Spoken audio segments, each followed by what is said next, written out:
Bonjour à tous, bienvenue à ce deuxième rendez-vous de l'année pour un 90 minutes pour le lire avec Nicolas Dufourc, directeur général de BPI France, la banque publique d'investissement. Monsieur Dufourc, bonjour. Bonjour. Merci d'avoir répondu à l'invitation de l'IGPDE.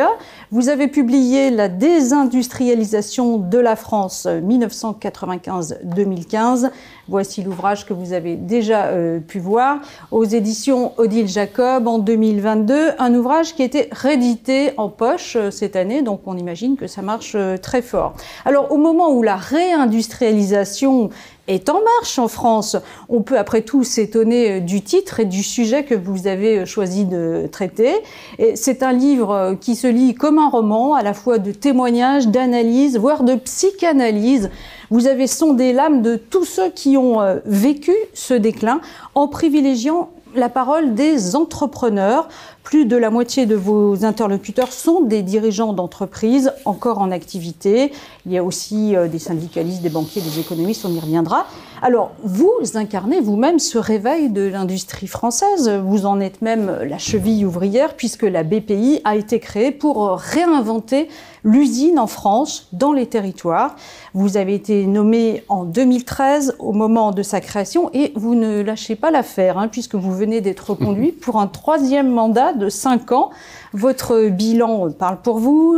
La BPI est un établissement efficace qui irrigue la réindustrialisation du territoire français. C'est aussi un établissement prospère. L'an dernier, BPI France a injecté plus de 7 milliards d'euros dans le capital de plus de 12 000 entreprises. Quelques mots sur votre parcours. Alors, en marge de votre cursus académique, HEC, ENA, dont vous sortez inspecteur des finances, vous avez acquis dans ces années de formation des expériences qui ont certainement nourri votre approche, vos réflexions et votre action au service de l'industrie française. Une enfance passée largement à l'étranger avec un papa ambassadeur. Alors, vous avez été aussi bien en Afrique qu'en Asie, au Japon, en passant par l'Union soviétique, peut-être bien d'autres pays. Et puis, très vite, dans votre vie, un goût prononcé pour l'entreprise. Vous créez vos premières start-up pendant vos années à l'ENA. Chez Orange, ensuite, vous montez la branche Internet, Wanadoo. Je signale aussi que vous avez occupé plusieurs fonctions de direction chez Capgemini, notamment directeur financier. Alors, avant d'aborder les grands thèmes du livre, je vais vous interroger sur la motivation de cet ouvrage, puis nous passerons ensuite aux explications récurrentes qui reviennent dans la bouche de tous vos interlocuteurs. Pour identifier quels sont donc ces facteurs de désindustrialisation, on verra qu'il y a beaucoup de nuances. On verra aussi si ces facteurs sont toujours présents ou s'ils ont été dépassés. Alors, premier facteur avancé, évidemment, l'État serait le grand responsable, beaucoup trop de contraintes publiques, des choix politiques pénalisants comme les 35 heures. Beaucoup de patrons disent aussi que les racines du mal sont internes à l'industrie, à l'entreprise. Un manque d'envie très culturel, une absence de solidarité de filière entre les PME et les grandes entreprises. Il y a aussi la responsabilité individuelle des dirigeants de PME et bien sûr la question sociale. La contrainte extérieure, enfin, un grand thème, puisque évidemment, c'est parce qu'il y a eu la mondialisation que la France, comme la plupart des pays européens, s'est ouvert aux produits fabriqués ailleurs. Le rôle de l'euro, de l'Europe en général. Un gros sujet aussi qui est beaucoup évoqué, c'est celui de l'école ou de ses carences.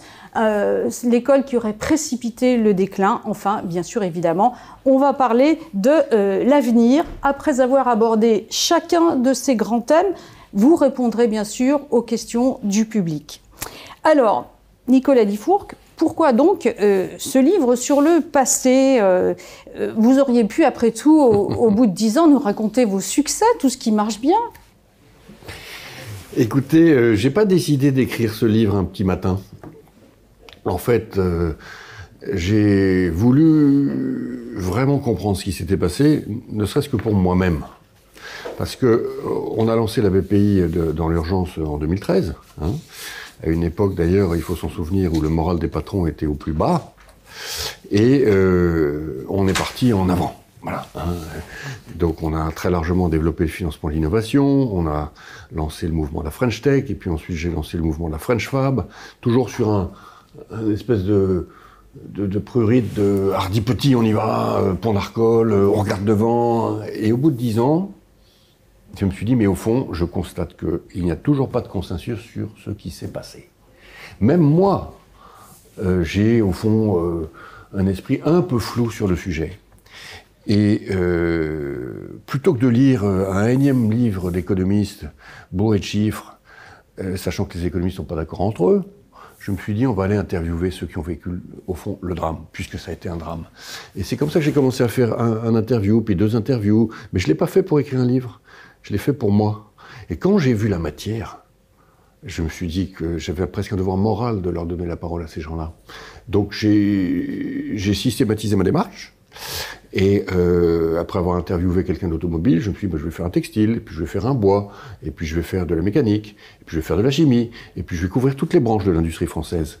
Et à la fin, et je vais interviewer les économistes de l'époque, et je vais interviewer les hommes et femmes politiques de l'époque, les syndicalistes de l'époque. Et à partir quand vous faites ça, en fait, j'ai fait votre métier. Hein. J'ai fait vraiment un métier de journaliste. Et ben, vous créez une sorte de panoptique 360 degrés qui vous permet d'arriver à la conclusion de ce livre, hein, qui est que la désindustrialisation, tout le monde est responsable. En fait, c'est ça qui nous manquait. On cherchait un coupable. Et pendant, ça fait 25 ans qu'on cherche un coupable. Est-ce que le coupable c'est les 35 heures? Est-ce que le coupable c'est l'État? Est-ce que le coupable c'est les entrepreneurs? Est-ce que le coupable c'est les syndicats? Est-ce que le coupable c'est l'éducation? Et non, la vérité c'est que c'est tout le monde. C'est pour ça que je dis que tout le monde a ses empreintes digitales sur la désindustrialisation. Mais il a fallu en passer par cette méthode que je trouve en fait pour écrire l'histoire du temps présent, qui est de plus en plus importante pour comprendre ce qu'on fait et ce qu'on vit. Parce que ça va très vite. Ça va très très vite.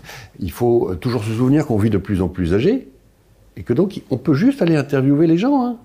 Ils sont là, ils sont dans leur maison, ils sont en général retraités. Il faut aller. C'est la 2e fois que je fais un livre d'entretien en fait. Hein. La première fois c'était sur la réunification allemande. Et la réunification allemande, j'ai fait pareil, j'ai interviewé les 35 négociateurs du traité de réunification allemande, 85 ans, 95 ans, je les ai tous retrouvés. Et à partir de là, vous avez le paysage qui se dessine de la manière dont les choses se sont passées. C'est extraordinaire. Cette méthode, on pourrait l'appliquer à d'autres sujets qui sont des sujets d'intérêt des Français aujourd'hui. Par exemple, qu'est-ce qui se passe dans le système énergétique français? Qu'est-ce qui s'est passé avec EDF? C'est pas compliqué, vous interviewez 30 personnes qui ont vécu les années 2000 chez EDF, au ministère de l'énergie de l'époque, les forces politiques de l'époque, les écologistes de l'époque, Dominique Voynet, etc. La crise de l'éducation d'aujourd'hui, la crise du système de santé, pareil, vous interviewez 35-40 personnes, et vous saurez exactement ce qui s'est passé. Ensuite, moi, je ne fais que... J'ai écrit une introduction à tout ça. Alors, mon livre, ce que j'ai écrit, moi, perso, c'est 100 pages. Voilà, c'est ça. Vous racontez un peu ce drame. Hein. Oui. Et vous avez choisi, votre sous-titre, c'est 95-2015. Alors qu'en fait, beaucoup des témoins racontent que ça a commencé bien avant. Oui. Pourquoi est-ce que vous avez choisi ces 2 dates? Parce qu'il y a eu une désindustrialisation de l'Europe commune à tous les pays, c'est celle du choc pétrolier.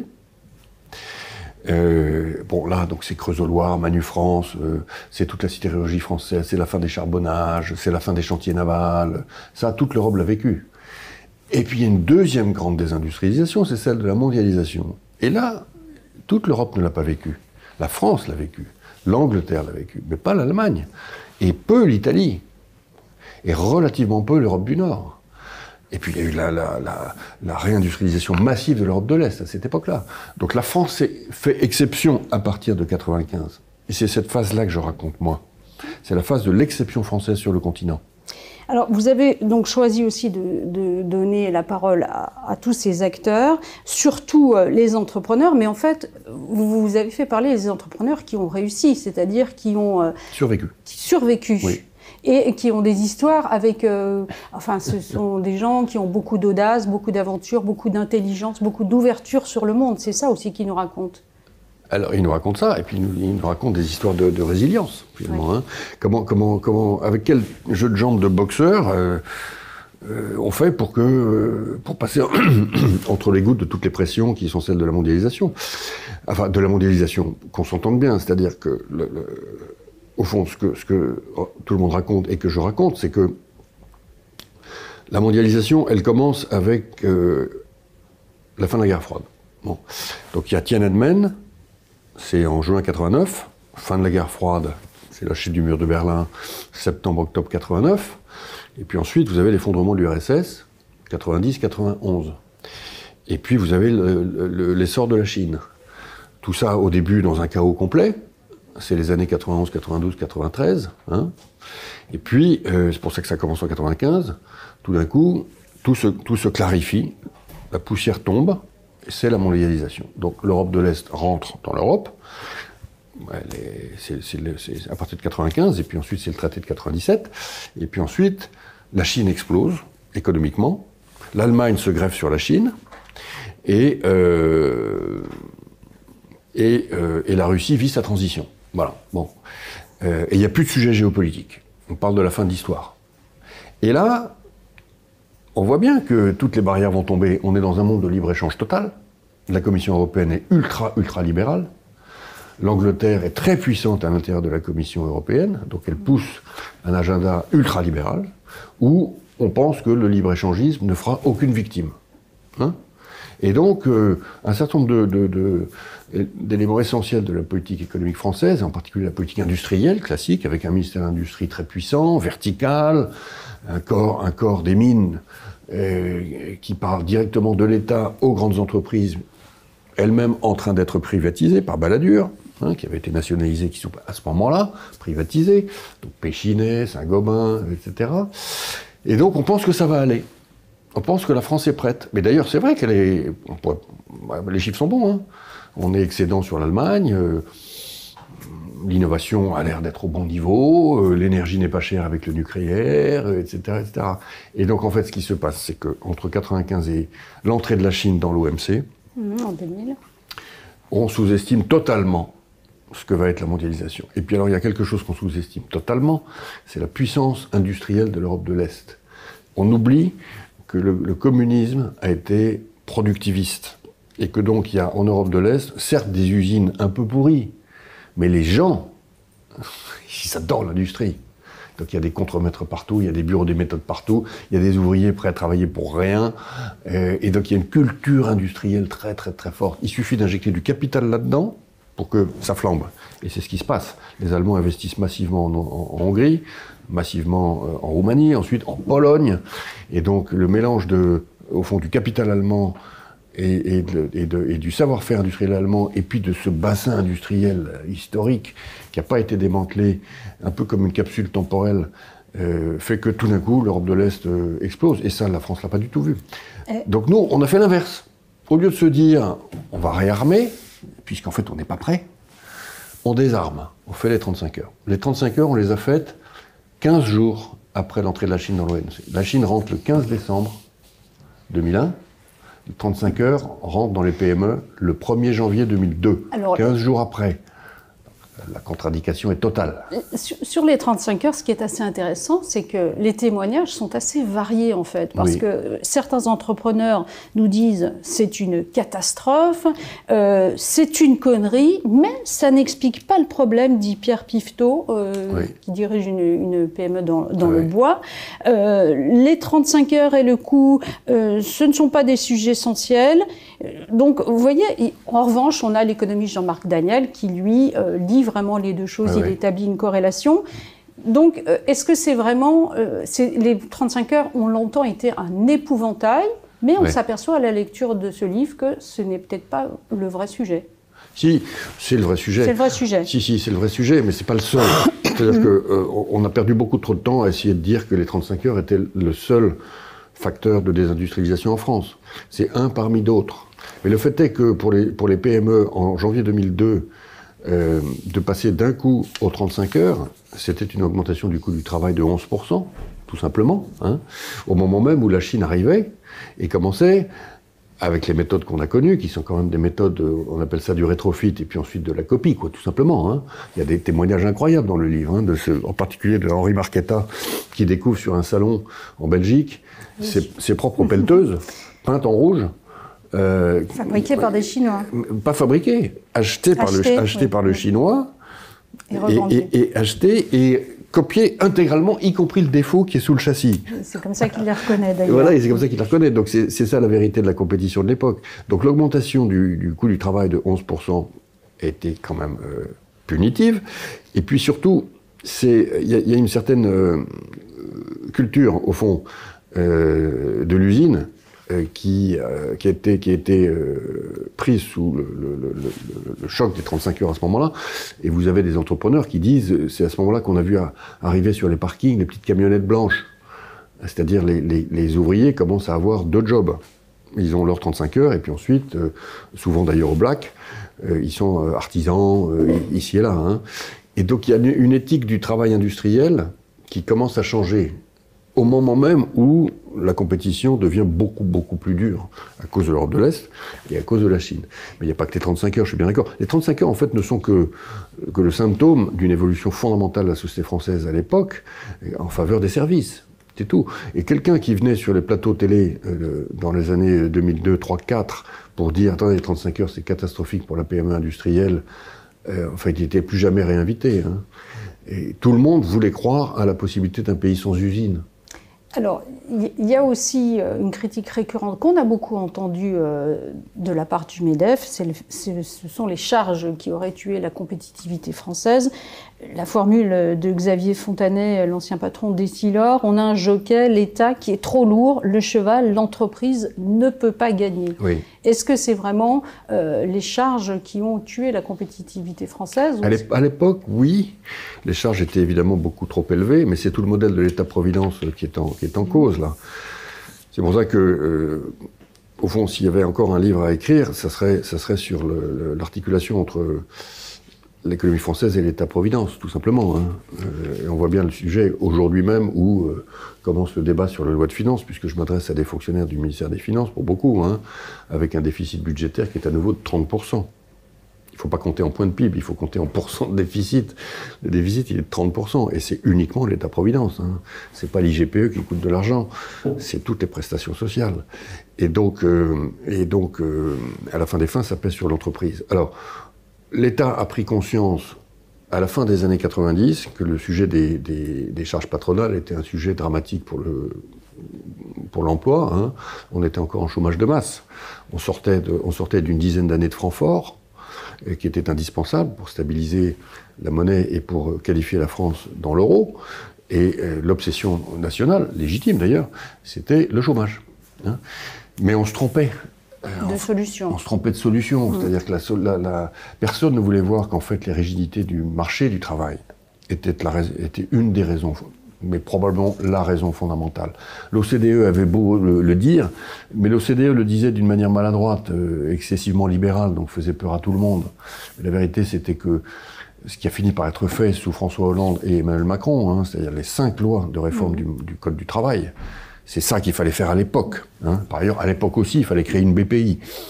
Et on l'a créé 10 ans presque trop tard par rapport à l'industrialisation. Mais les charges, en revanche, là, le débat idéologique a eu lieu dans les années 90. Très dur, hein, très très dur. C'est-à-dire que toute la gauche, et moi j'étais à ce moment-là au cabinet ministériel dans le gouvernement Bérégovoy, hein, la gauche était très très hostile à la réduction des charges patronales, parce que la gauche voulait que, au fond, les patrons financent l'État-providence, comme dans les années 50, 60, 70 et 80.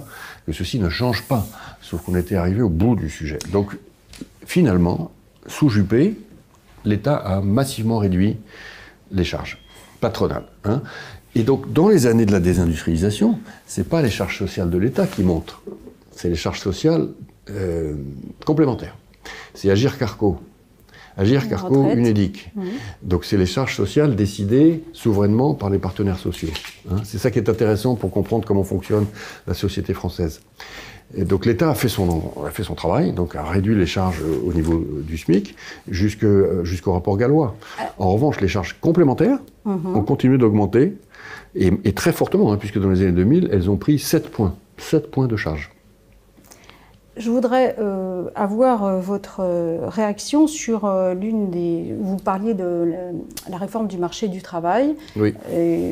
Est-ce qu'aujourd'hui, ce marché du travail est assez flexible? L'un des patrons que vous avez interrogé nous dit « La réindustrialisation américaine sera plus rapide parce que le marché du travail est plus flexible. Oui. Donc on est aussi en compétition, hier comme aujourd'hui, comme demain, Oui. avec des pays qui ont d'autres environnements. Oui. Est-ce que vous pensez que le marché du travail français aujourd'hui est assez flexible? Bon, je pense qu'on est arrivé à un état qui est un état d'équilibre. Oui. Le marché américain, oui, c'est le patron de la société Flex qui dit ça, qui est un Français qui a beaucoup travaillé aux États-Unis. Le marché du travail américain dans l'industrie, il est très contrasté. Hein. Là, j'étais il y a 15 jours aux États-Unis pour le conseil d'administration de la société Stellantis. Et donc, on était en pleine grève quand même, hein, des syndicats UAW, qui ont bloqué toutes les usines de Stellantis, de Ford, de General Motors pour demander des augmentations de salaire de 40%. Oui. Hein.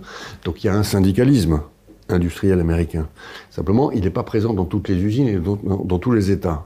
Par exemple, Tesla n'a pas de syndicat. Hein. Les grands industriels ont des syndicats extraordinairement puissants. Ouais. Et avec une flexibilité, oui, bon, c'est vrai que les possibilités de plans de licenciement massives sont beaucoup plus ouvertes aux États-Unis qu'en Europe. Mais enfin, c'est leur modèle et ce n'est pas le nôtre. Alors, 2 questions dans le public. N'est-ce pas faire trop d'honneur à l'État que de considérer comme grand responsable? Faut-il tout attendre, n'est-ce pas, aux entreprises de se prendre en main? Elles le font en partie. Les entreprises ne demandent que ça. Hein. Simplement, il faut les libérer. Il faut les libérer. Je crois que... Vous savez, moi, j'ai vécu tous les mondes. J'ai vécu le monde de la PME, j'ai vécu le monde de la grande entreprise publique, j'ai vécu le monde de la multinationale privée, et maintenant, je suis... à cheval entre tous ces univers mentaux à la BPI. Hein. Et ce que je peux dire, c'est que quand on est dans l'État, je vais le dire très clairement, hein, enfin, vous savez, dans la vie, tout le monde vit dans son aquarium. Chacun vit, il faut toujours se souvenir qu'on est dans un aquarium, et donc il faut prendre de la distance. Quand on est dans l'État, on ne se rend pas compte de ce que c'est que d'être entrepreneur en France. On ne se rend pas compte. Alors justement, de tout ce qui tombe en termes de réglementation, de circulaire, d'obligation, de contrôle, on ne se rend pas compte. Le réglementaire français est kafkaïen. L'administration n'est pas orientée vers le résultat pour l'industrie, même si les gens individuellement sont de bonne volonté. Je pense que c'est des messages qui peuvent intéresser les auditeurs. Il y a la bonne volonté partout. Il y a la bonne volonté partout. Mais c'est juste une incompréhension. Quoi. Et bon, par ailleurs, il y a une tradition quand même qui remonte assez haut dans le code génétique de l'administration française et de la manière dont la loi est d'ailleurs écrite et votée, c'est qu'on a un État qui est gendarme. On a un État qui... et là, la BPI, c'est ce que j'essaie de faire. On a un État qui n'est pas business. Alors, il progresse énormément. Vous avez de plus en plus de préfets qui ont envie que l'usine se monte. Hein, et donc, mais le corps central de l'État, il est fondé sur l'idée qu'il y a des normes et que les normes, ça s'applique et quand on ne les applique pas, c'est pénal. Vous pensez à l'inspection du travail, à l'ADREAL qui est souvent citée Oui, je pense à tous ces services-là, oui. D'accord. Bien sûr, bien sûr. Et est-ce qu'il n'y a pas aujourd'hui quand même une évolution dans les mentalités avec aussi de nouveaux organismes comme la direction régionale de la consommation du travail et de l'emploi, vous me dites si je me trompe, et l'un des patrons témoigne que quelqu'un de la directe est venu le voir en lui disant « je suis à votre service ». Oui, il répond « je suis tombé de ma chaise ». Oui, c'est vrai. Donc il y a quelque chose qui bouge quand même. Bien sûr. Il y a une évolution des mentalités. C'est culturel, donc générationnel. Oui. Effectivement, les directions départementales de l'industrie qui ont été fusionnées avec le travail, etc., avec des sigles qui changent pratiquement tous les 2 ans. Donc aujourd'hui, ça s'appelle la Direct, je ne sais pas comment ça s'appellera dans 2 ans, mais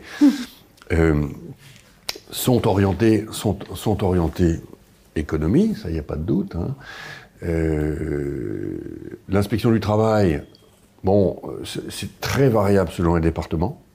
C'est-à-dire qu'il y a des départements où l'inspection du travail est finalement dans la compréhension de la complexité de la vie quotidienne de l'entrepreneur, et puis il y a des départements où elle est encore extraordinairement idéologique. Donc vous avez une seule entreprise qui a plusieurs établissements avec des régimes d'inspection du travail qui sont très différents et très variables, parfois très durs, parfois bon. Et puis vous avez les DREAL qui elles-mêmes vont devoir quand même comprendre quelles sont leurs responsabilités dans le cadre de la réindustrialisation décarbonée de la France. hein, le projet de loi Industrie verte de Bruno Le Maire, porté par le ministère des Finances, hein, il est fondamental de ce point de vue-là. Et il faut que les DREAL nous aident à réindustrialiser la France. Hein. Il faut qu'elles comprennent que c'est fondamental pour 1000 raisons de souveraineté, d'équilibre politique des territoires, de création d'emplois qui sont des emplois partiellement intellectuels et manuels dont beaucoup de Français ont besoin, etc. Donc on a besoin des DREAL. Alors, est-ce que il y a une question dans le public sur cette période donc, où là on est en train de faire un peu le procès de l'État, des lourdeurs administratives françaises. Quelles solutions, quelles aides a apporté l'État sur cette période? C'est toutes les réformes en fait qui ont permis de changer.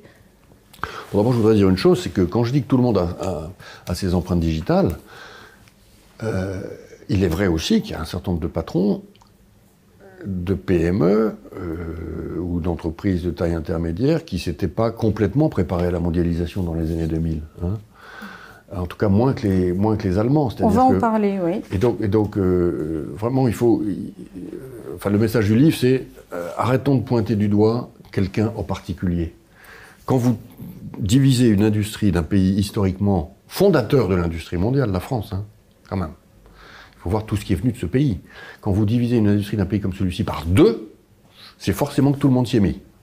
Les médias, l'éducation nationale, les patrons à préparer, une innovation pas au point, des produits insuffisants, des familles qui ne veulent plus envoyer leurs enfants dans l'industrie, l'État qui fait, à cette époque-là, à peu près n'importe quoi. Hein, c'est-à-dire que le déplafonnement de l'ISF, par exemple, qui tue complètement le capitalisme familial, industriel, dans les vallées, dans les territoires, du coup, tout le monde vend. Et on vend à des fonds, à l'époque, il n'y a pas de fonds français, donc on vend à des fonds américains. Les fonds américains, qu'est-ce qu'ils font? Ils ferment l'usine française, la première. Tellement la réputation de la France est catastrophique en termes de relations sociales, etc. On a eu absolument tout faux. On a compris qu'on avait eu tout faux, on a commencé à comprendre qu'on avait eu tout faux, à peu près en 2009-2010, avec la crise de l'automobile française, qui était la conséquence elle-même de la crise financière des subprimes. Et là, donc on est sous le gouvernement Sarkozy, la prise de conscience commence à se faire qu'on a probablement eu tout faux. Hein, et c'est de là que montent, on va dire, progressivement les forces de consensus autour de l'idée, qui donnera le rapport Gallois, qu'il faut baisser les charges, créer une BPI, refaire de la politique industrielle,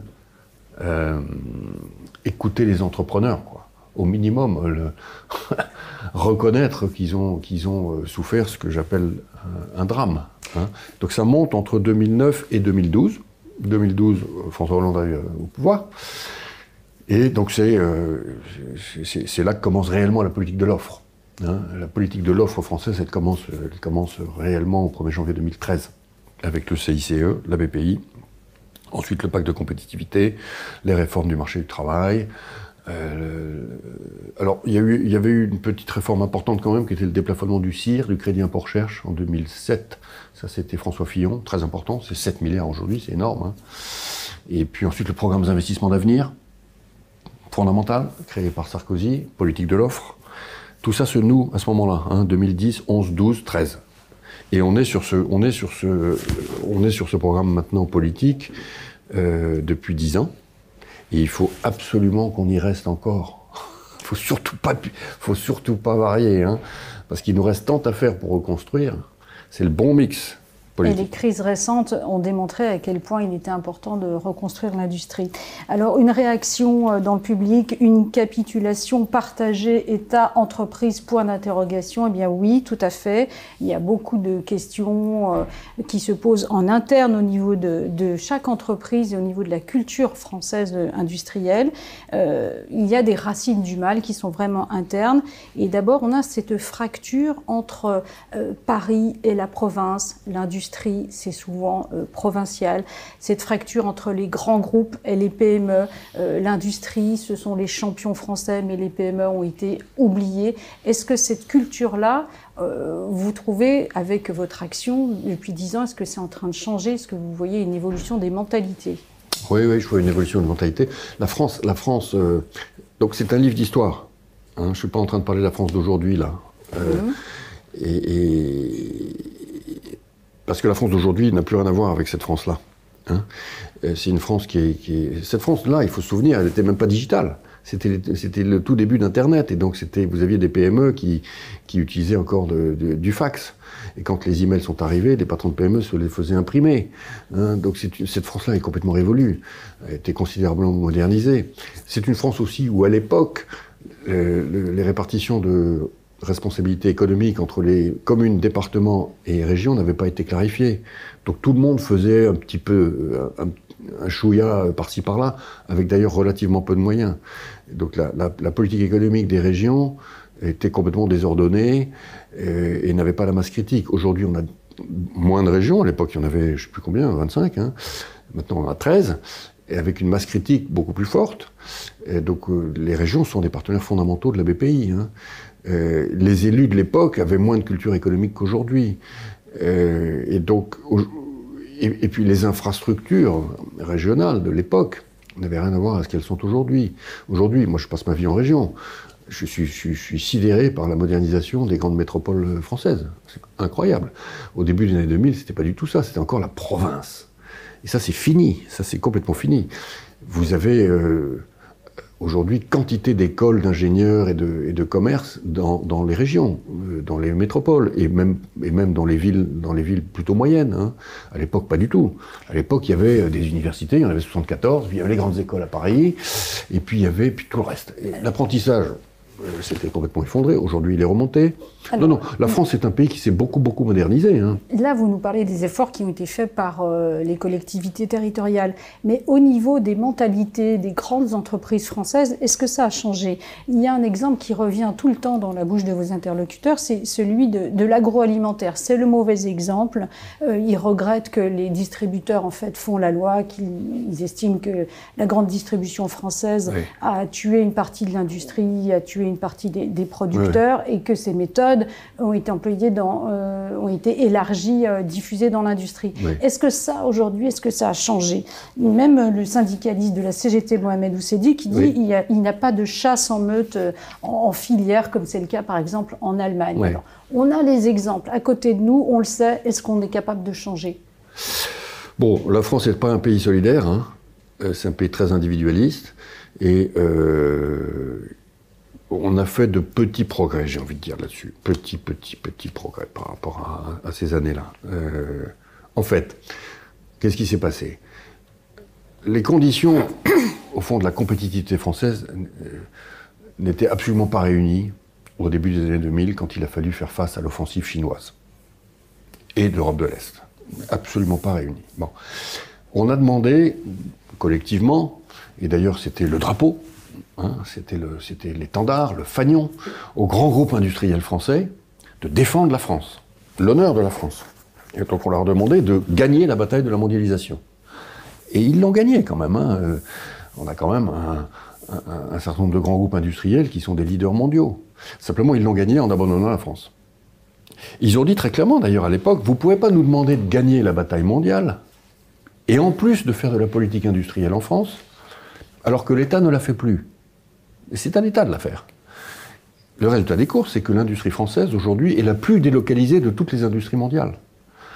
C'est-à-dire, le ratio entre les salariés des entreprises industrielles françaises qui sont à l'étranger sur les salariés qui sont en France, il est de 3. En Allemagne, il est de 1,5. L'Allemagne a gardé son industrie dans le territoire parce que l'État allemand et les Länder avaient fait le job de compétitivité. Et parce que aussi, les entreprises, il est vrai également, avaient des produits qui étaient des produits dont le rapport qualité-prix était imbattable. C'était des produits d'extraordinaire qualité. C'est souvent des produits pas très sexy, mais d'une qualité totale. Voilà. Du coup, à qui la Chine a-t-elle acheté ces produits pour s'industrialiser? À l'Allemagne. Donc toute la croissance de l'Allemagne des années 2000, c'est la Chine. Pas compliqué, hein. Allemagne et pays d'Europe de l'Est. La France a totalement loupé la Chine pour ce qui est de ses infrastructures industrielles françaises. En revanche, les grands groupes multinationaux, Saint-Gobain, Schneider, Airbus évidemment, toute l'automobile française de ces années-là, Air Liquide, enfin on a quand même des groupes extraordinaires. Hein. Sauf que tous ces groupes ont demandé à leurs PME françaises de les suivre à l'étranger. Donc les survivants dont je parle dans ce livre sont ceux qui ont créé des usines au Mexique, en Roumanie et en Chine. Oui, ils le disent d'ailleurs, Ils certains le disent tous. ils le disent. On a participé en fait Ils ont à tous... la désindustrialisation en suivant les donneurs d'ordre parfois. Sinon, ils perdaient les marchés. Et ce qui se passe, c'est que quand vous êtes une entreprise familiale, vous avez 10 usines. Les dernières usines que vous avez construites, c'est celles que vous avez construites à l'étranger. C'est celles-là, les usines les plus modernes. Quand le marché se retourne, quelle est l'usine que vous fermez ? Vous fermez l'usine française. Ou vous gardez le bureau des méthodes en France.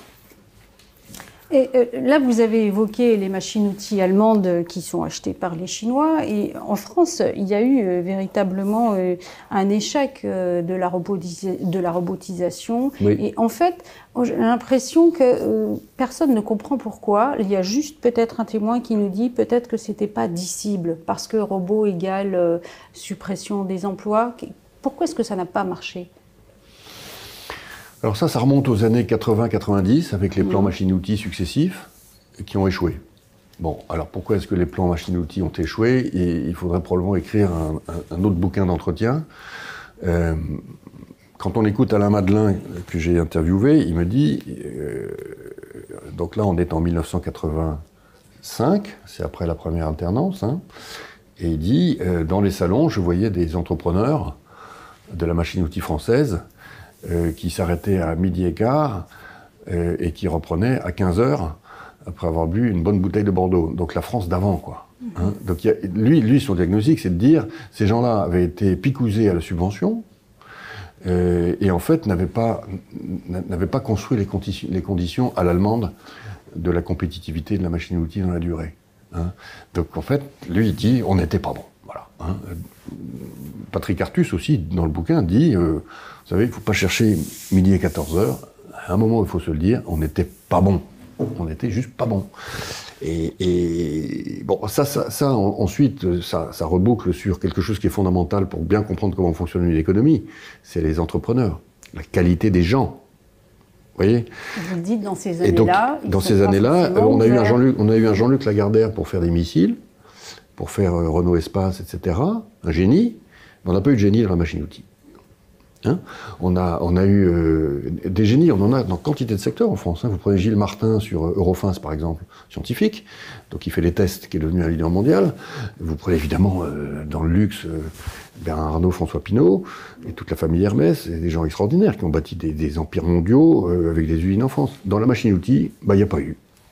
Les génies, ils étaient chez Kuka, ils étaient chez Fanuc, ils étaient chez Stobli, c'est-à-dire des entreprises suisses, japonaises et allemandes. Et quand la Chine est arrivée, oui. la Chine s'est massivement équipée de robots, la France n'avait rien à vendre. Est-ce que ces génies aussi, peut-être qu'ils n'ont pas pu se développer parce qu'ils étaient un peu en milieu hostile, c'est-à-dire qu'on est dans un pays, la France, qui finalement n'aimait pas son industrie. Oui. C'est vrai aussi de la part des politiques. Le Joseph Puzo nous dit « Personne ne croit à l'industrie, ni les politiques, ni les instituteurs. Le cœur de l'explication est culturel. » Oui, à cette époque-là, c'est vrai. C'est encore un peu vrai. Donc on livre un combat qui est difficile, qui est un combat idéologique. Et merci de me faire parler aujourd'hui, parce qu'en fait, c'est vraiment un travail culturel de tous les instants que de rappeler à quel point les métiers industriels sont des métiers fantastiques, quoi, hein, surtout aujourd'hui. À l'époque, c'est vrai aussi que la PME industrielle française, c'était pas la PME industrielle d'aujourd'hui, quoi. C'était pas des salles blanches, on n'était pas en blouse blanche. Hein. Il y avait encore un modèle qui était un modèle vertical descendant d'origine militaire, qui était le vieux modèle de l'industrie française et dont la jeunesse française ne voulait plus. La jeunesse allemande l'acceptait encore. Ça, au fond, on a le droit de le dire, que la culture allemande accepte plus la discipline que nous. C'est en train de changer aujourd'hui. Hein. La jeunesse allemande d'aujourd'hui veut une industrie qui est une industrie beaucoup plus modulaire, beaucoup plus moderne finalement. Hein. La jeunesse française de cette époque-là, hein, post-81, elle aurait peut-être accepté de travailler dans l'industrie si les codes culturels et managériaux de l'industrie s'étaient modernisés. Hein. C'est Marcel Grignard qui nous fait remarquer qu'au Japon, par exemple, la combinaison bleue est portée, c'est la même qui est portée par l'ouvrier et par le grand patron. Tout à fait. Alors qu'en France, il y a des couleurs distinctives. Alors, à l'époque, aujourd'hui c'est fini. Oui. Mais c'est vrai qu'à l'époque, dans les usines PSA, vous aviez des couleurs distinctives par strate socio-professionnelle. Hein.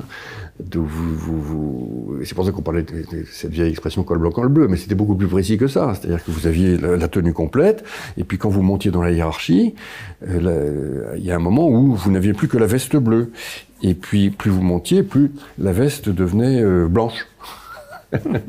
Et donc, non, honnêtement, c'était antique. C'était, je répète, une culture militaire. Hein. Alors, est-ce qu'il ne faudrait pas aller encore plus loin? Alors, dans le public, une question, le manque d'envie pour l'industrie a-t-il changé? L'industrie est-elle devenue attractive pour les créateurs, les repreneurs d'entreprises, les ouvriers? Point d'interrogation. Et là, je voudrais rappeler un témoignage, parce que j'ai trouvé ça très rigolo. Pierre Marcel, donc de l'entreprise Tournus, nous dit « Il faut mettre en lumière les etchebest des territoires d'industrie. La French Fab peut être la source de tout ça. » C'est-à-dire qu'en fait, il n'y a pas beaucoup de communication positive autour des chefs d'entreprise. Oui. L'un des entrepreneurs interrogés dit « Ça a commencé en 2013, ça a repris avec la BPI, humanisation et héroïsation de l'industrie. » C'est-à-dire que l'industrie redevient quelque chose qui fait rêver. Bah, on essaie de faire rêver. L'industrie mérite de faire rêver réellement. Une émission, vous y avez pensé sur bien sûr, moi je pousse une chaîne de grande écoute? Bien sûr. On travaille d'ailleurs avec des studios pour faire une émission qui s'appellerait Top Fab. Alors il y a une préfiguration de l'émission Top Fab qui est sur Radio Mont Blanc, qu'on a lancée il y a 15 jours. Et ça marche. Et donc en vision, dans les 3-4 ans qui viennent, je pense qu'il va y avoir des émissions qui vont effectivement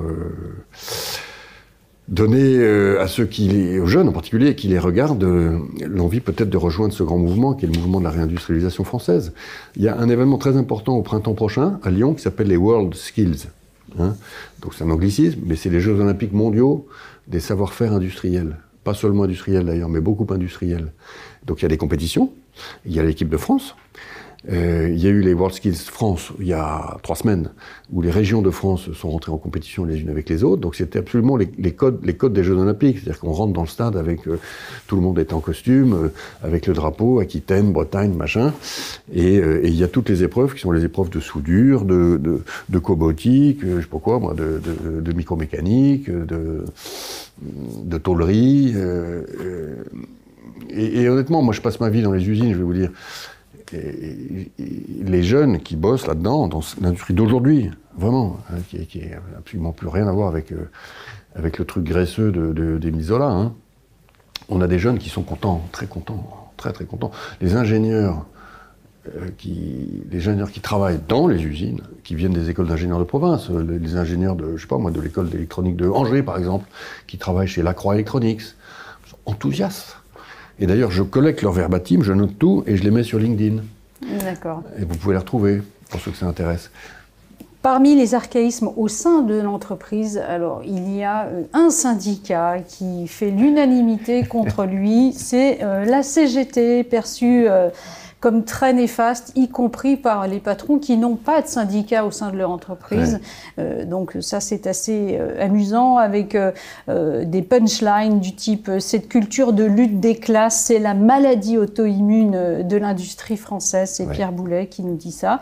Ouais. Alors, vous avez quand même interrogé 2 syndicalistes, dont un membre de la CGT, Mohamed Oussedik, qui, lui, est assez éloigné dans ce qu'il nous raconte du portrait un peu en épouvantail qu'on fait de son syndicat.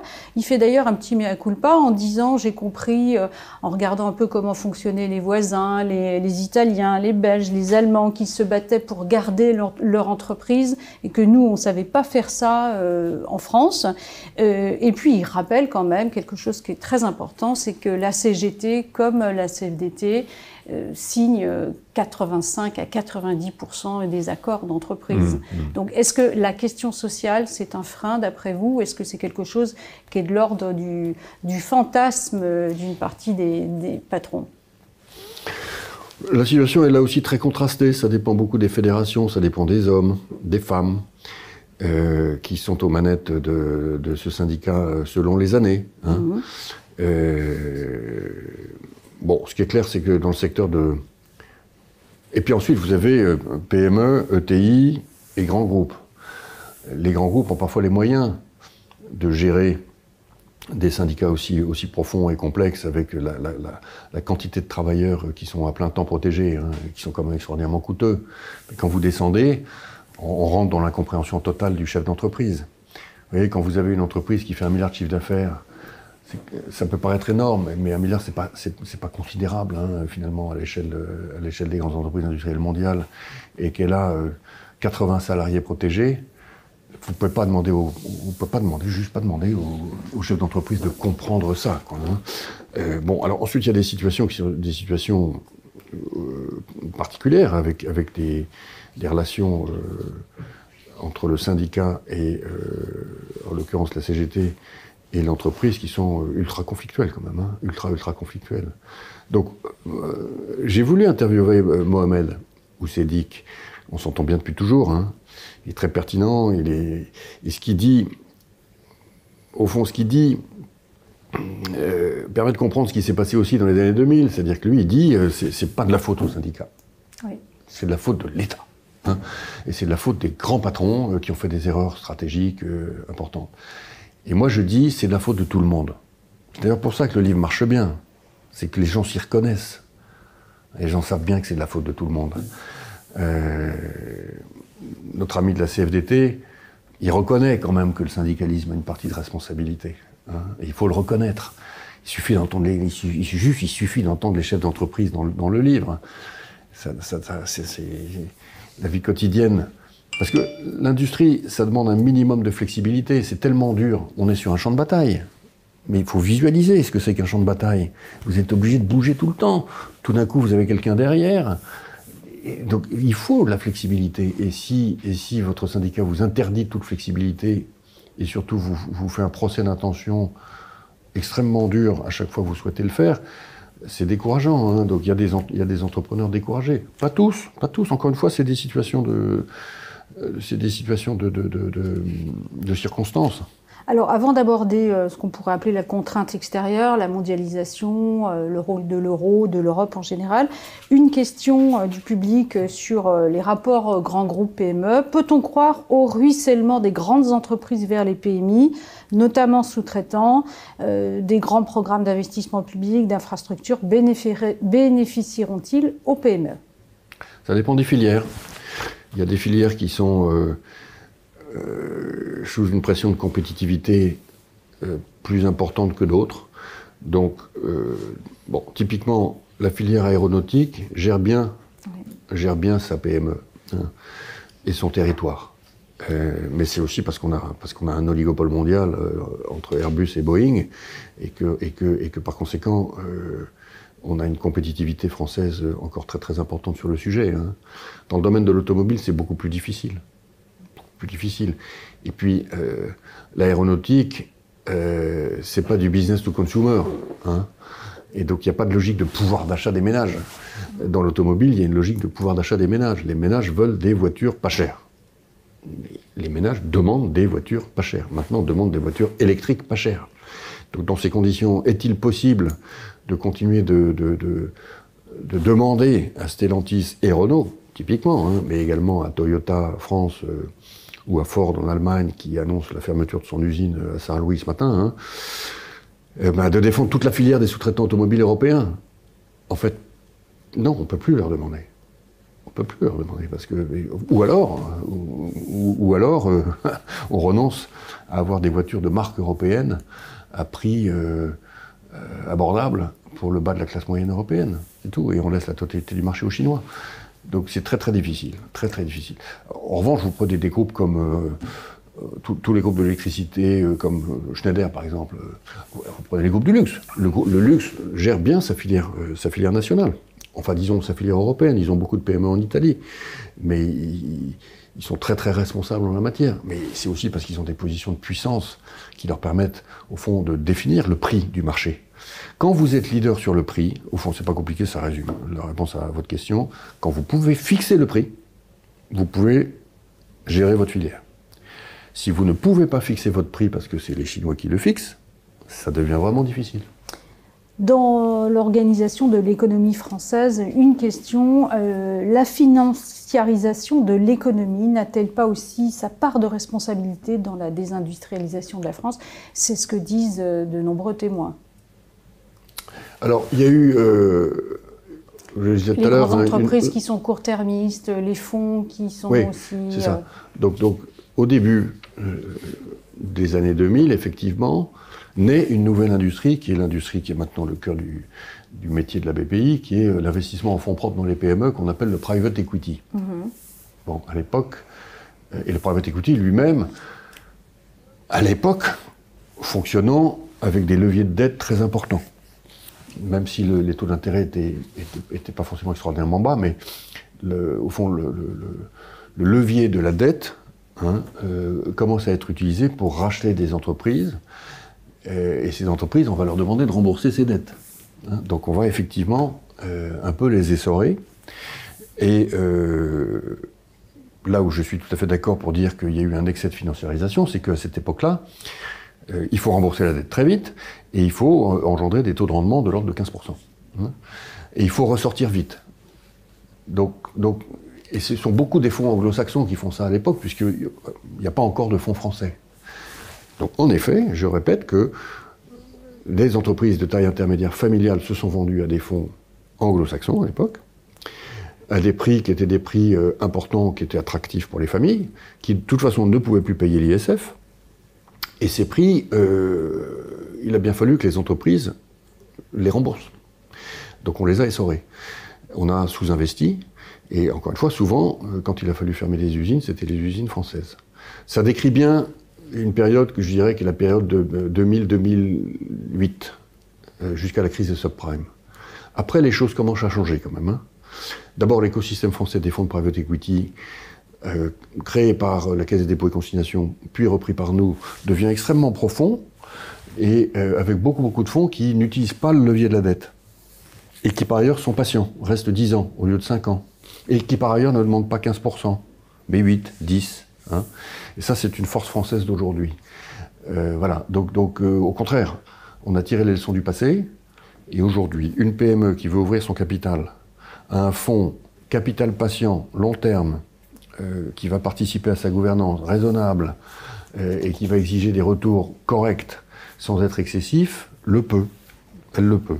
On a une abondance d'offres de fonds propres aujourd'hui en France. D'accord, je crois que vous venez de répondre à une question qui était posée sur ce qui n'a pas été fait ou ce qui était mal fait en matière de financement. Une question aussi sur l'impact de la R&D, la recherche et développement, ou du manque de R&D, nous dit cet auditeur, sur la désindustrialisation. Est-ce que elles ont... Et alors, il nous donne un chiffre, 60% des entreprises françaises consacrent moins de 2% de leur chiffre d'affaires à la R&D. Est-ce que ça, c'est aussi... Un énorme problème. C'est une très juste question. En fait, vous vous souvenez de l'Anvar. L'Anvar, elle avait été créée en... Alors, voyons, en 69, je crois, ou 79, je ne sais plus. Et en tout cas, en 99, on fête son anniversaire. On fête l'anniversaire de l'Anvar.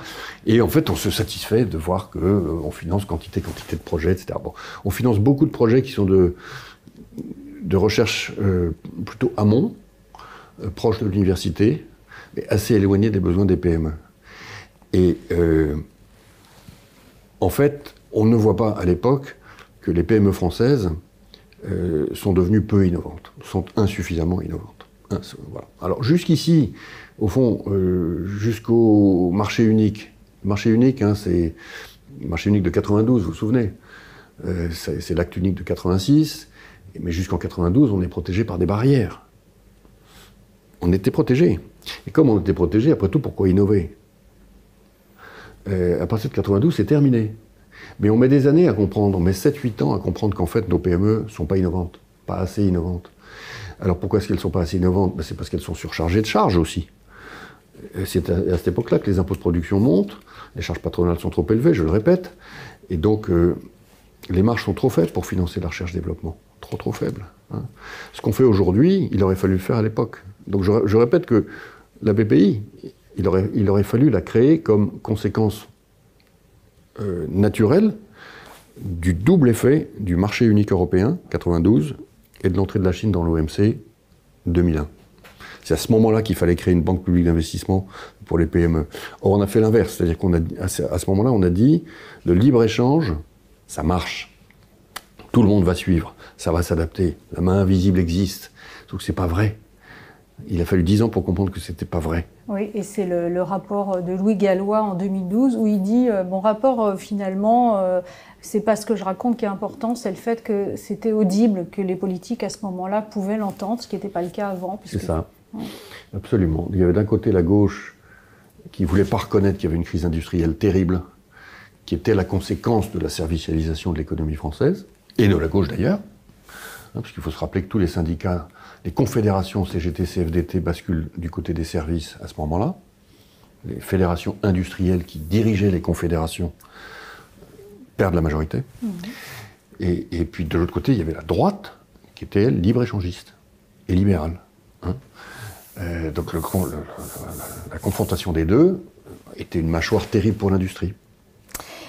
Vous évoquiez l'euro. La plupart des entrepreneurs adorent l'euro, nous disent que ça a vraiment facilité leur vie. Alors les économistes sont plus circonspects, il y a quelques critiques, mais globalement c'était vraiment quelque chose qui a permis aux entreprises françaises de mieux vendre à travers toute l'Europe.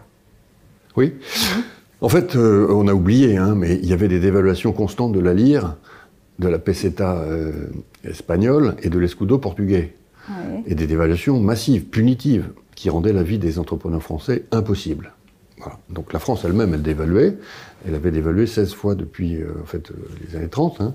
Donc elle s'était habituée à financer son État-providence par la dévaluation.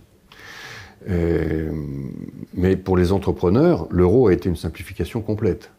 Alors ils ont un petit peu perdu en marge de manœuvre face aux grands groupes, puisque d'un coup, les grands groupes étaient capables de comparer vraiment, littéralement, les coûts de production de toutes les usines européennes d'un coup. Hein. Et puis en plus, c'était à l'époque où on implantait les ERP, ce qu'on appelle les ERP, c'est-à-dire les grands logiciels de SAP, de Oracle, qui créaient une transparence complète. Et là, on s'est aperçu que, pour le coup, les usines françaises n'étaient pas productives.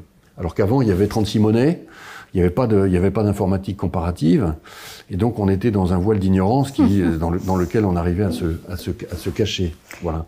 Donc l'euro, effectivement, je n'ai pas trouvé un seul entrepreneur qui dise le problème pour moi c'était l'euro. À la vérité, les Allemands, après l'euro, ont commencé une politique de dévaluation interne, qui n'était pas du tout prévue dans les traités, et qui a duré 10 ans. Et si on avait su que les Allemands allaient faire ça, je pense que la France, et c'était ce que Madelin recommandait, il le dit, aurait dû dévaluer une dernière fois avant de rentrer dans l'euro. On est rentré un peu haut. Hein, on est rentré quelque chose comme 8-10% trop haut dans l'euro. Hein.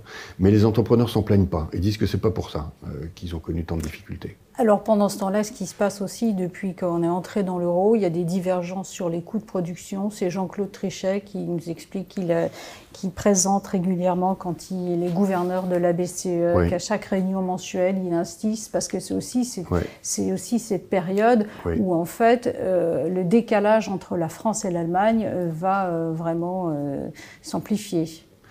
Alors il s'amplifie pour deux raisons. C'est qu'une fois de plus, l'Allemagne fait une dévaluation interne.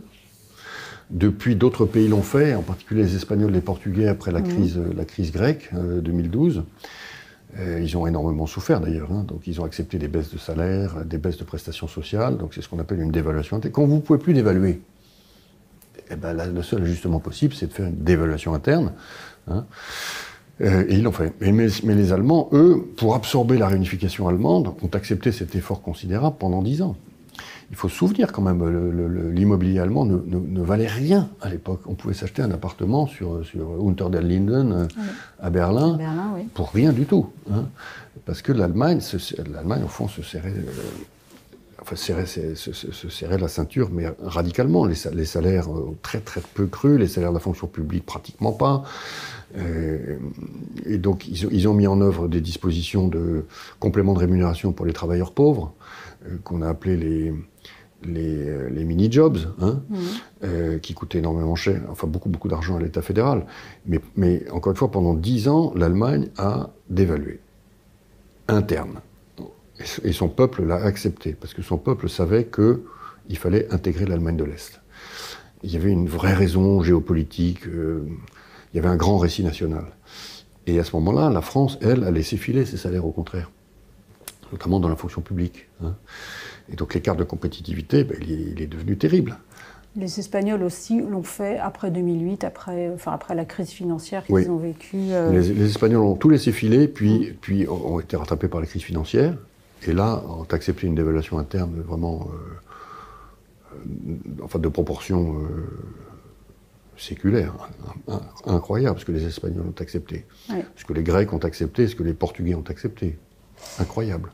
Alors, les entrepreneurs qui aiment l'euro, ils aiment aussi l'Europe et ils aimeraient qu'elle en fasse plus. Henri Marquetta, qui dirige Mecalac, une ETI qui est à Annecy, nous dit il n'y a pas de Buy European First, et ça, c'est un gros problème. On a vu qu'avec la crise du Covid, il y a la crise énergétique post-guerre russe en Ukraine. Oui. On voit l'Europe qui bouge, mais on est encore loin d'un ordre de marche à l'américaine.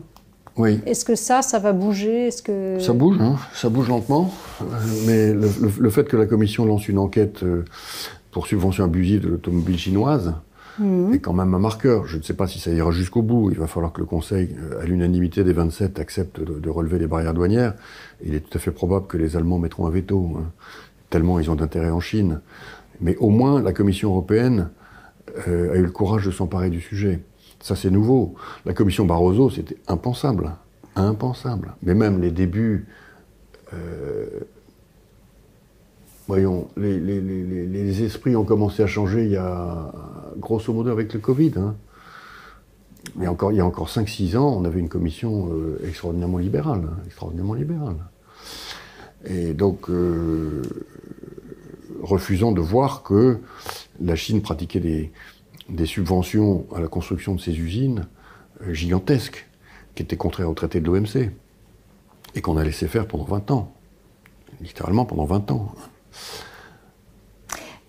Alors, aujourd'hui, on parle de cette crise du Covid. L'un des témoins, c'est Alexandre Sobo, nous dit « La France n'a pas bien su gérer les chocs économiques qu'elle a subis, les chocs pétroliers. Est-ce que vous trouvez aujourd'hui que les gouvernements successifs ont mieux géré les crises récentes, crise du Covid et crise énergétique ?» Donc oui, simplement maintenant on n'a plus de cartouches pour la prochaine crise. Voilà, il faut juste se le dire. Et puisqu'on est entre financiers, puisque je comprends qu'il y a beaucoup de fonctionnaires des finances qui m'écoutent, on n'a plus de cartouches. Hein. Et donc il faut absolument qu'on reconstruise une France permettant d'être résiliente pour la prochaine crise, sans imaginer qu'on sera capable de faire un chômage partiel financé à 80% par l'État, des fonds de solidarité dans tous les sens, et un bouclier tarifaire. C'est fini. On ne pourra plus. Hein. On pourra faire un PGE, parce que le PGE, c'est pas cher. Le PGE, ça coûte pas grand-chose. Hein. On a pu sauver quantité d'entreprises avec 140 milliards de crédits, garantis par l'État, par la BPI. Et aujourd'hui, le taux de paume, il est très faible. Très, très faible. Au total, aujourd'hui, l'État, on est à zéro. C'est-à-dire que ça coûte à l'État ce que ça a rapporté à l'État en commission payée par les entrepreneurs. Donc les méthodes à effet multiplicateur comme le PGE, pas de problème. Mais les méthodes subventionnelles pures, chômage partiel, généreux et fonds de solidarité, pas plus. Et bouclier tarifaire. Alors l'État a-t-il encore les moyens de réformer son école, puisque l'école est citée comme, plutôt les failles de l'école sont citées comme une grande explication sur les problèmes de l'industrie. Ça revient et c'est vraiment frappant de voir tous les exemples qui sont donnés par ces chefs d'entreprise qui nous disent qu'il y a un grand nombre d'ouvriers qui ne savent pas lire et comprendre les consignes de sécurité, que le travail manuel est totalement dévalorisé, donc on récupère les moins motivés. Un autre témoignage que je trouve intéressant, tout repart de l'école. La Vendée, c'est les écoles, donc c'est Pierre Pifteau qui est installé en Vendée, qui nous dit, donc, comme nous, les écoles sont privées, chez nous ça marche. Donc en gros, est-ce que aujourd'hui il y a eu la réforme de l'apprentissage, il y a de plus en plus d'apprentis. Est-ce que ces carences, notamment en l'enseignement des maths, l'apprentissage de la lecture, est-ce que ça, vous voyez aujourd'hui, est-ce qu'il y a un lien qui est fait au niveau des gouvernements sur les problèmes de l'école et ceux de l'industrie? Oui, il y a un lien qui est fait. D'où la volonté très forte du gouvernement de réformer les lycées professionnels aujourd'hui, qui est une réforme fondamentale, absolument fondamentale. L'apprentissage, c'est une réforme fondamentale aujourd'hui. Simplement, il ne faut pas se payer de mots. Vous avez une très grosse proportion des nouveaux apprentis qui sont dans les industries de services, ou qui sont d'ailleurs dans les catégories de diplômés Bac plus 4, Bac plus 5. Donc c'est pas parce qu'on a 1 million d'apprentis qu'on va avoir 1 million de collaborateurs nouveaux dans l'industrie française. Aujourd'hui, l'industrie française, il y a 350 000 postes ouverts, non pourvus. Raison pour laquelle la BPI a publié une étude où on interviewe les chefs d'entreprise sur la question de l'immigration et de la main-d'œuvre étrangère. Et il y en a 35% qui disent qu'ils en ont absolument besoin. 30% qui ne savent pas et 30% qui ne veulent pas. Parce que c'est trop compliqué à gérer. Mais notre problème est entier aujourd'hui. Nous n'avons pas, pour réindustrialiser de manière décarbonée la France, aujourd'hui, et de manière souveraine, nous n'avons pas les ressources humaines. Nous ne les avons pas. Donc l'école, j'ai des signaux faibles du fait que la prise de conscience commence. Donc, encore une fois, un aggiornamento sur l'imaginaire de l'industrie. Mais c'est vrai que pendant les 20 dernières années, l'imaginaire de l'industrie qui était véhiculé par l'ensemble des professionnels du corps professoral, un peu partout, était un imaginaire plutôt négatif, passéiste. Bon, je pense que ça commence à changer. Mais maintenant, tant de mal a été fait que pour remonter l'imaginaire des familles, il va falloir une mobilisation médiatique très forte. Vous êtes journaliste, très très très forte. Parce qu'aujourd'hui, quand vous ouvrez un plateau de formation aux industries 4.0 à Reims, par exemple, un truc formidable, vous n'avez pas assez de candidats. Mais même dans les écoles d'ingénieurs, les écoles de développeurs aujourd'hui, cette semaine, j'ai vu 2 patrons d'écoles privées d'ingénieurs me disant « j'ai des difficultés financières parce que j'ai pas assez de candidats ». Vous vous rendez compte? Donc comment vous changez ça? Dans le monde d'aujourd'hui, c'est Instagram, c'est Snapchat, c'est Brut, c'est Combini, c'est TopFab aux heures de grande écoute sur les chaînes. C'est tout un travail d'alignement en fait culturel par les médias qui doit s'accomplir. Alors, est-ce qu'il faut réformer l'enseignement supérieur? Je vous livre les 2 propositions faites par des auditeurs. Il faudrait étudier la faisabilité d'une université technologique européenne. Est-ce que ça peut changer les choses? Ou est-ce que, en fait, chaque pays a ses spécificités? Autre proposition, réorganiser en les rapprochant les écoles d'ingénieurs françaises dans l'optique de leur donner une structure internationale. Oui. Les écoles d'ingénieurs, il y en a beaucoup, elles sont bonnes. Je pense qu'il faut qu'elles renforcent leurs liens toutes avec les PME, beaucoup. Il faut qu'on traite un problème fondamental, qui est que 2 tiers des élèves des écoles d'ingénieurs ne vont pas dans l'industrie. Oui, ils préfèrent aller dans la finance. Continuer des études sous une forme rémunératrice qui s'appelle le conseil. Donc moi je dis, on n'a plus les moyens de se payer ce luxe finalement de permettre à nos jeunes d'avoir des études finalement essentiellement gratuites, quand même beaucoup, pour ensuite être consultant jusqu'à 30 ans, alors qu'on a des besoins gigantesques de mobilisation générale. Donc il faut que les ingénieurs aillent dans l'industrie. Mais comment les faire aller dans l'industrie? Comment les motiver? En plus, c'est vraiment un crève-cœur parce que Alors, le salaire est bon dans l'industrie. Alors, il n'est pas aussi bon que dans les cabinets de conseil. Et c'est vrai qu'il y en a pas mal qui doivent parfois rembourser leurs études. Mais, enfin, je vais dire une chose. Je n'ai jamais vu un jeune ingénieur dans une entreprise industrielle qui ne soit pas enthousiaste. Je ne l'ai jamais vu. Ils sont enthousiastes parce qu'ils ont des responsabilités immédiates. Ils sont au contact de la matière et du produit. Les problèmes à traiter, les sujets à résoudre sont d'une complexité extrême. Donc, ils ont une immense fierté à le faire. Ils ont tout de suite des responsabilités parce que ce ne sont pas des entreprises avec 30 couches hiérarchiques. Hein. Je ne parle pas des grands groupes. Je parle des entreprises des territoires. Ils restent dans leur territoire et ils en sont très contents. Et donc c'est presque mystérieux. Hein. C'est presque mystérieux qu'on soit encore dans cette idée que il faut tourner le dos à l'industrie. Très, très curieux. Alors c'est une question culturelle en fait, c'est un frein qui reste très fort. Oui, mais vous voyez, je le dis avec mes mots et fermement parce que même les problèmes culturels, ça se traite. Ça se traite par en fait la conviction, l'exposition. Et c'est vrai qu'il faut rassurer les familles. C'est vrai, les parents qui ont financé les études de leurs enfants probablement préfèrent que les enfants aillent dans les cabinets de conseil que dans une PME industrielle du territoire. Hein. Mais c'est ça qu'il faut changer. Et ce que dit Pierre Pifteau, c'est la Vendée. C'est qu'il y a des lieux en France où cette culture n'existe pas. En Vendée, c'est bien d'aller travailler dans une PME industrielle. Dans la Mayenne aussi. Hein. Du côté de Oyonnax aussi. En Alsace aussi. Hein. Donc c'est fondamentalement culturel. Alors, peut-être que pour changer la culture, il nous faudrait un grand récit national. C'est Louis Gallois qui le dit à plusieurs personnes. Nous avons besoin d'un récit. Pourquoi pas un conseil de défense de l'industrie sur le modèle du conseil de défense sanitaire. Guillaume Bachelet, qui était le rapporteur de la loi qui a donc créé la BPI, parle d'un projet rassembleur et positif pour réindustrialiser. Est-ce que la France saura se mobiliser? Est-ce que aujourd'hui, ce récit collectif, est-ce que vous l'entendez? On a un président qui nous a dit récemment qui s'investit beaucoup dans l'industrie, qui va visiter des usines. Il nous dit par exemple que la France aimait la bagnole. Est-ce que c'est ça l'industrie de demain? Est-ce que c'est ce récit-là qui peut convaincre?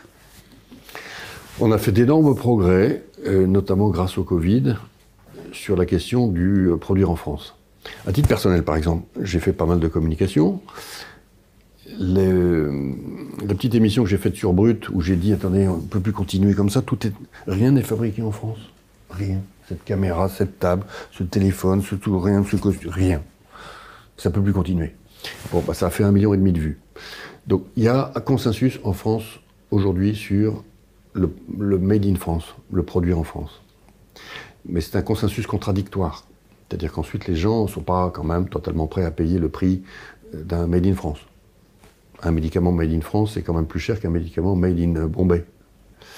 Pas beaucoup, hein, mais quand même. Et donc, on continue d'acheter à Bombay. Et ça vaut pour pratiquement toutes les industries, y compris l'industrie automobile. C'est-à-dire que les premiers qui seront à acheter des automobiles chinoises électriques seront ceux qui adoreraient que tout soit produit en France. Mais ils n'accepteront pas de payer le prix. Hein. Donc, au moins... Ils ne pourront pas pour certains, ou ils ne pourront pas pour certains revenus. Ou ils ne pourront pas pour certains revenus, oui, bien sûr, bien sûr. Mais enfin, au moins, il y a consensus sur ça serait super qu'on puisse produire en France. Voilà. Donc la base est là. Hein. Il n'y a pas beaucoup de consensus français, hein, transpartisan complet.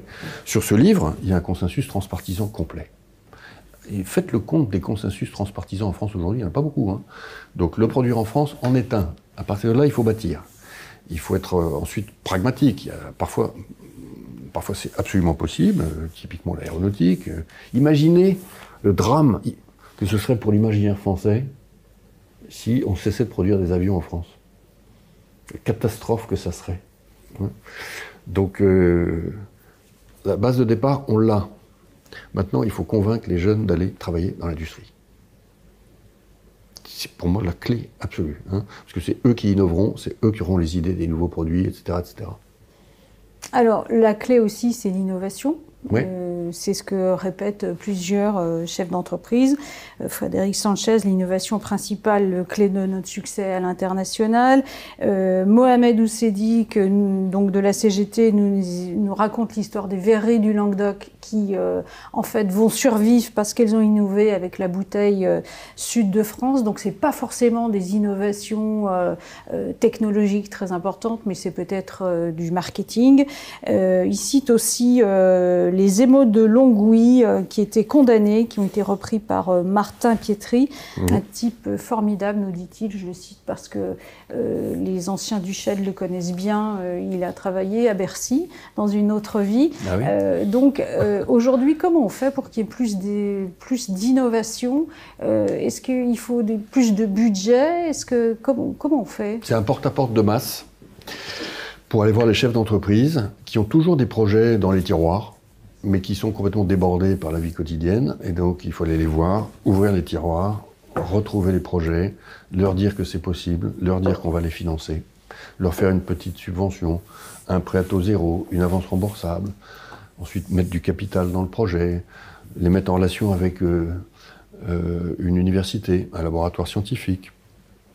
C'est vraiment de la micro-économie. Hein. C'est pas du tout enfin, donc, il faut évidemment du discours, mais ensuite il faut c'est ce qu'on fait, hein. C'est le métier de la BPI, ça.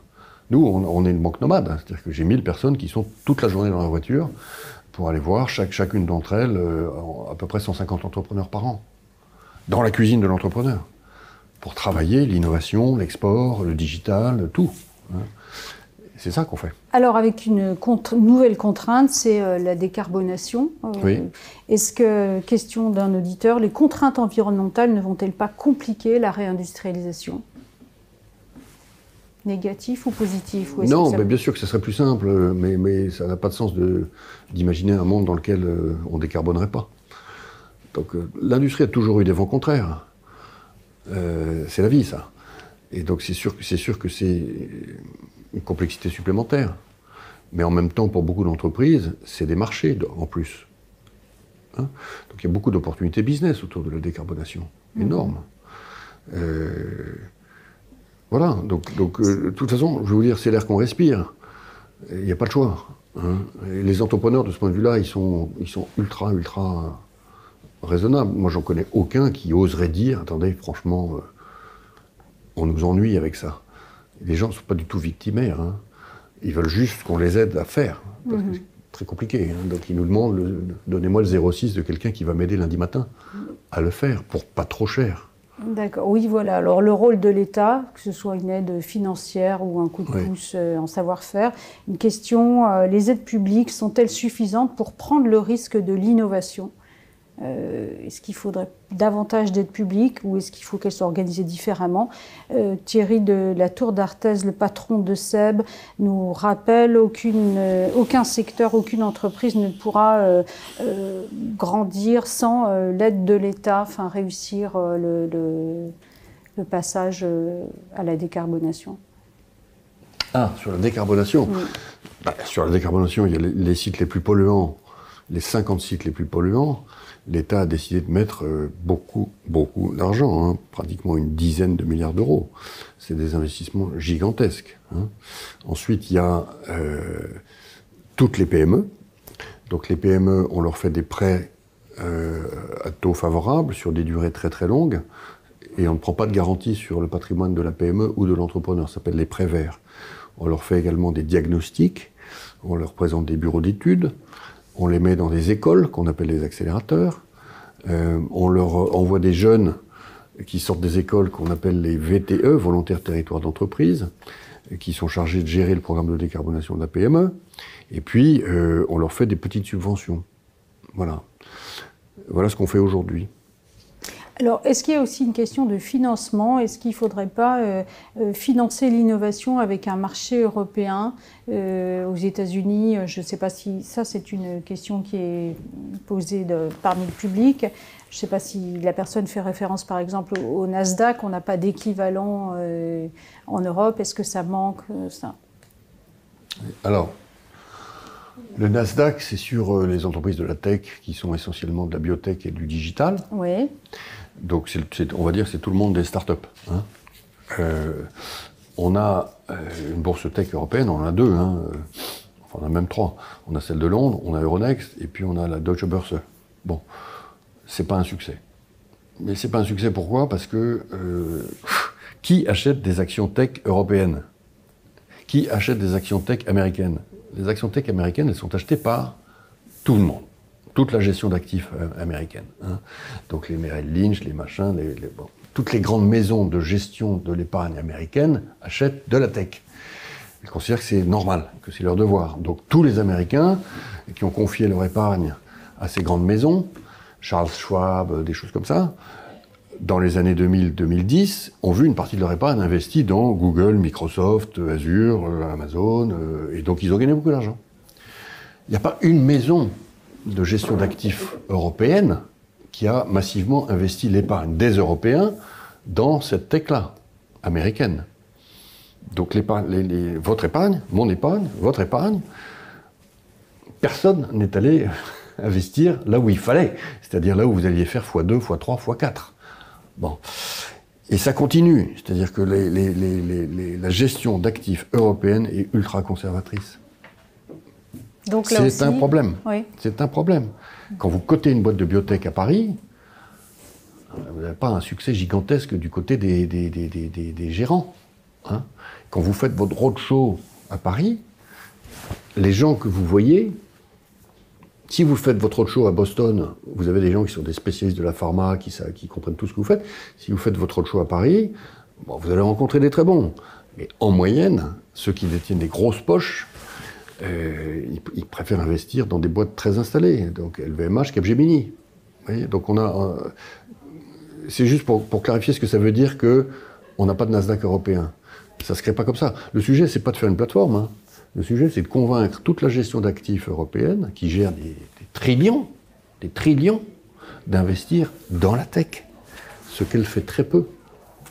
Si vous voulez bien, pour terminer et pour conclure, retour à l'un des grands témoins que vous avez interrogé, Bernard Eisenberg, oui. Qui disait « J'ai toujours pensé qu'il fallait assumer que nous étions dans une guerre économique ». Et ça, il le pense depuis très longtemps. Est-ce qu'aujourd'hui, la France est dans une guerre économique?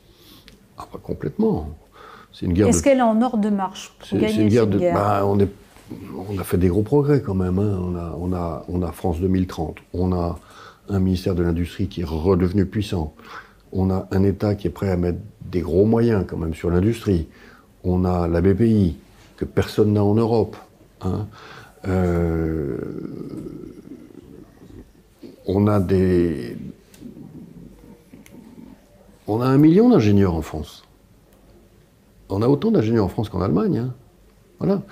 Donc on a tout ça. Mais ce qu'on n'a pas encore, et on ne gagne pas les guerres s'il n'y a pas d'alignement idéologique et s'il n'y a pas un imaginaire commun. Ça, on ne l'a pas encore. Alors, spontanément, vous faites la comparaison avec l'Allemagne. La France se compare systématiquement à l'Allemagne, oui. Parce qu'évidemment, c'est le premier de la classe européenne, oui.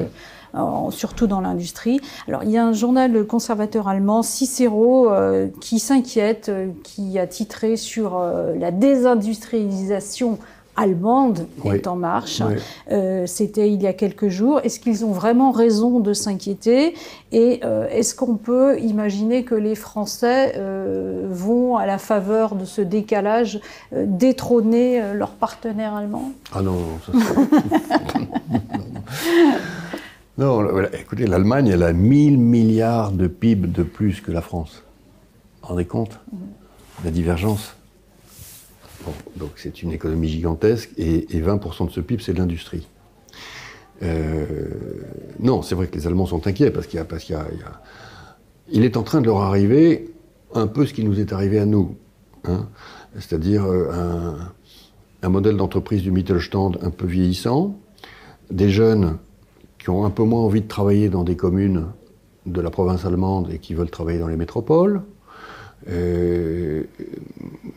qui sont moins attachés à ce qu'ils appellent le Standort, hein, donc le territoire.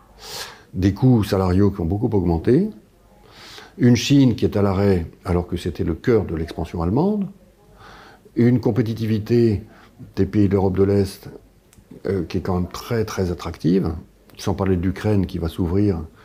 Et l'Ukraine a des coûts salariaux qui sont ceux de l'Inde. Donc, et des gens compétents, bien formés. Très compétents. Très très compétents. Et donc, c'est à juste raison que les Allemands sont inquiets quand même pour une partie de leur industrie. Maintenant, avant que l'industrie allemande soit divisée par deux, l'eau coulera sous les ponts. Les Allemands, quand les Allemands commencent à avoir peur, ils sont redoutables. Redoutablement efficaces. Donc on a encore beaucoup à apprendre en regardant nos voisins allemands. Ah bah oui, oui. Puis alors ils sont dans une logique de puissance en ce moment qui est incroyable. C'est quand même chez eux qu'on trouve l'essentiel des gigafactories de batteries européennes. Hein. C'est chez eux que Tesla s'est installé. C'est chez eux que TSMC s'installe. C'est chez eux que probablement Intel va s'installer avec des gigafactories à chaque fois. Non, non, les Allemands ont de la ressource. Hein. Donc, il n'y a aucune chance pour que la France rattrape l'Allemagne dans l'industrie. La France a 10% de son PIB en industrie. L'objectif qu'on peut se fixer, raisonnable, c'est de monter à 12. Pas à 20, à 12. Et pour monter à 12, il faut encore une quinzaine d'années. Hein. Et pour ça, il faut qu'il y ait 500 000 emplois dirigés vers l'industrie et un paquet de réacteurs nucléaires supplémentaires, puisque ça sera une industrie électrique. Donc mais on sait tout ça. Au moins, c'est dans le plan.